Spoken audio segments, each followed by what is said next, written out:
fat combustion, higher fat combustion means higher oxygen uptake, which then is a better training stimulus, because this is the very thing we want to train, right? It's an aerobic training.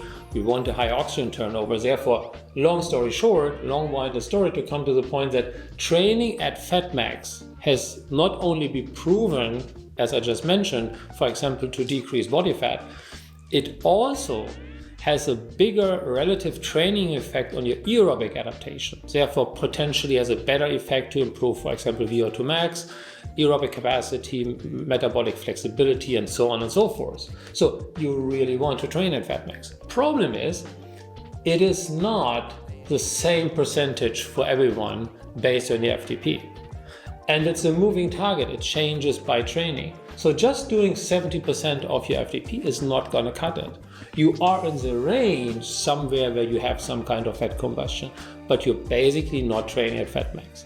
So if you have a limited training time available for yourself per week, and you don't have your training zone dialed in to the very exact maximum fat combustion, maximum fat oxidation rates, this FatMax value, and you train a little bit too high or too low, then you basically leave something on the table, because the time you spend running, cycling, swimming, whatsoever is not spent as effectively as it should be. Well, and if this is not enough already, it becomes even a little more difficult or more important to look at substrate utilization when you now think of the carbohydrate combustion curve. Okay, so let's stick with these two examples.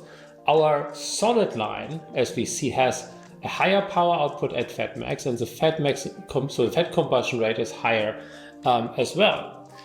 Therefore, the carbohydrate combustion for this athlete would look something like this. Okay, so it goes up exponentially. In contrast, the carbohydrate combustion rate for the dashed line would look like this. It's permanently higher. Why is that? Well, for the same power output, if you have less energy coming from fats, you have to have more energy coming from carbohydrates. So if you don't have this information, then how do you know how much to fuel?